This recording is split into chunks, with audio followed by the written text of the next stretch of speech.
یہی معاملہ عدالتی نظام میں بھی ہے. ہمارے ہاں تو عدالتوں کے باہر آپ جانتے ہیں گواہ بیٹھے ہوئے ہوتے ہیں, آپ کو الگ الگ ریٹ ہیں گواہوں کے, آپ کو کون سا والا گواہ چاہیے, کتنے والا گواہ چاہیے, 1000 والا چاہیے, 2000 والا چاہیے, 10,000 والا چاہیے, ہر طرح کے گواہ موجود ہیں. تو عدالتی سسٹم میں جج بھی ظلم کر رہا ہے, لیکن صرف جج ظلم نہیں کر رہا, جو وکیل جانتے بوجھتے, کوئی لائر ہے اور اس کو پتا ہے کہ میں جس آدمی کا کیس عدالت میں لڑ رہا ہوں یہ جھوٹا ہے, اس کو پتا ہے, جانتے بوجھتے یہ لائر اس کا کیس عدالت میں جا کے فائل کرواتا ہے اور کیس لڑتا ہے, کیا یہ ناجائز اور حرام نہیں ہے؟ کیا اس لائر کو شریعت یہ اجازت دیتی ہے کہ جانتے بوجھتے جب تمہیں 100% یقین ہے کہ تمہارا مدعی جھوٹا ہے, تمہارا موکل جھوٹا ہے, تم اس کا کیس عدالت میں کیوں لڑ رہے ہو؟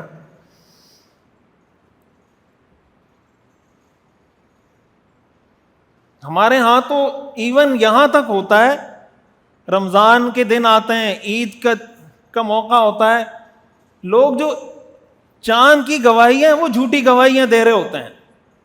کسی کو رمضان آنے کی جلدی ہے کہ جلدی آ جائے, وہ جھوٹی گواہی دے رہا ہے. کسی کو عید جلدی آنے کی جلدی ہے تو وہ جھوٹی گواہی دے رہا ہے.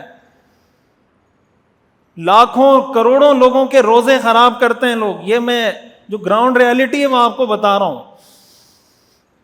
جانتے بوجھتے جھوٹی گواہی دے رہے ہیں. کیوں؟ اس لیے کہ ایک ٹیگ لگا ہوا ہے کہ بھائی رمضان کی گواہی یہ دیتا ہے, عید کے چاند کی گواہی اس کے خاندان والے دیتے ہیں, اب اس کا خاندان گواہی دے رہا ہے. بھائی یہ ہمارا خاندانی پیشہ ہے گواہی دینا. بھائی عید کا چاند تو کبھی آپ کو نظر آئے گا, کبھی مجھے نظر آئے گا, اس کا خاندان سے کیا لینا دینا ہے کہ اس کا خاندان ہی ہمیشہ چاند دیکھے گا یا اس کا خاندان ہمیشہ چاند دیکھے گا.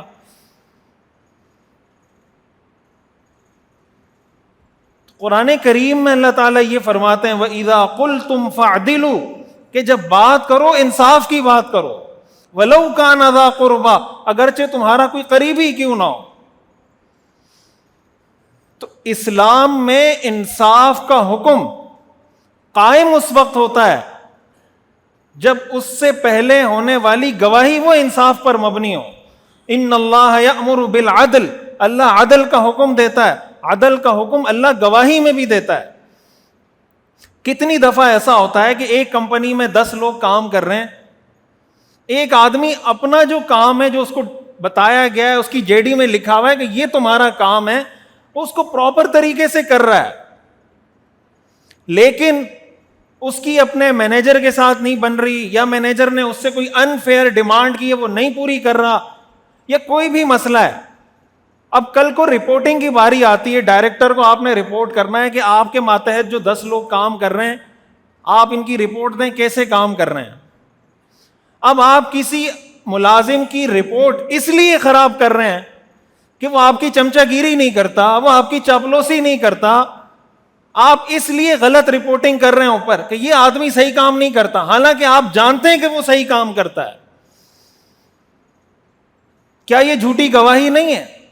کیا آپ کے اس عمل کی وجہ سے اگر اس کی جاب جاتی ہے, اگر وہ ڈائریکٹر, وہ کمپنی کا آنر اس کو کوئی نقصان پہنچاتا ہے, کیا اس نقصان کے ذمہ دار آپ نہیں ہوں گے؟ کیا ہم سمجھتے ہیں کہ یہ بھی دین ہے, یہ بھی دین کا حصہ ہے کہ میں نے کہاں اپنے کسی ملازم کے بارے میں یا اپنے ماتحت کام کرنے والے کسی کے بارے میں کیا رپورٹنگ کرنی ہے اور کیا رپورٹنگ نہیں کرنی, کون آپ کی گڈ بک میں ہے, کون آپ کی بیڈ بک میں ہے, اس کا تعلق اس سے ہونا چاہیے کہ جو کام اس کو دیا گیا تھا وہ کام اس نے کیا یا نہیں کیا.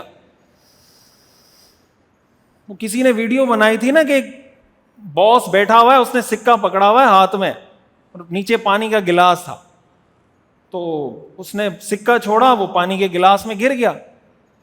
اب 2 لوگ کھڑے ہوئے, ایک سے پوچھا کہ بھائی یہ سکہ کیوں گرا؟ اس نے کہا سر آپ نے سکہ چھوڑا ہے, گریوٹی ہے, زمین نے اس کو کھینچا, سکہ چلا گیا نیچے, سمپل سی بات ہے, اس میں کیا ہے. دوسرے سے پوچھا بھائی یہ سکہ کیوں؟ اس نے کہا سر جب تک آپ کے ہاتھ میں تھا نا یہ سکہ ڈوبا نہیں, جب آپ کے ہاتھ سے نکلا ڈوب گیا. سمجھ آ رہی بات؟ اب ترقی کس کی ہوگی؟ گریوٹی والے کی یا اس کی کہ جب تک آپ کے ہاتھ میں تھا تو نہیں گرا، آپ کے ہاتھ سے نکلا ہے تو ڈوبنا ہی تھا اس نے، اور کیا کرنا تھا؟ اب اگر اس بنیاد پر آپ کسی کو ترقی دے رہے ہیں یا کسی کو آپ نیچے گرا رہے ہیں، کیا یہ جھوٹی گواہی نہیں ہے؟ کیا اللہ اس کا پوچھے گا یا نہیں پوچھے گا؟ اور کیا ہم اس کو دین سمجھتے ہیں یا بس یہ 8 10 15 کام کر کے بخشے بخشائے ہو گئے؟ یہ قرآن کی اس آیت کا کیا مطلب ہے؟ والذین لا یشہدون الزور، رحمان کے بندے وہ ہیں جو جھوٹی گواہی نہیں دیتے۔ اللہ تعالی ہمیں سمجھنے کی اور عمل کرنے کی توفیق عطا فرمائے۔